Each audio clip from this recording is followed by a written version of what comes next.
This section, I'm going to be teaching you how you can use ChatGPT for data science. Now we're going to be using the advanced data analytics tool in ChatGPT. So this course is going to be hands-on. So we're going to learn by doing projects.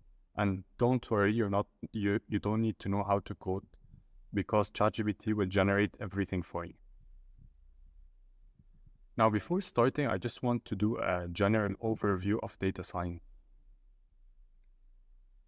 So in every data science project, you have to define the objective. That would be your first step. Understanding the business or research problem, defining the goals and metrics of success. So before starting to do anything, obviously you need to understand the problem, try to identify what you're trying to tackle, define your goals. So just like a doctor would need to diagnose the problem first before treating, this is the same situation. You need to know what the problem is, how you're going to solve it, what your goals are, before you actually start implementing it. Now, the next thing to do would be data collection and acquisition. This is where you would gather raw data from various sources such as databases, logs, and APIs.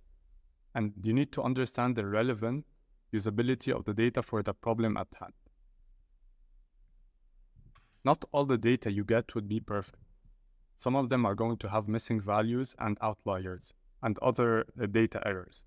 So you would need to know how to handle the missing values and the outliers and normalize and scale the data if applicable and convert categorical data into numerical formats. Then you would do exploratory data analysis, which is understanding data distributions and relationships and using visualization tools to explore data patterns and also identify potential features for modeling. And now we move on to the actual model selection and machine learning. So in this part, you would choose an appropriate machine learning algorithm or model based on the problem type. So you have different models such as classifications, linear regressions, polynomial regressions, and other types. You would also need to split the data into training, validation, and test sets. Train the model on the training dataset. So after choosing an appropriate machine learning model, you would need to evaluate the model itself.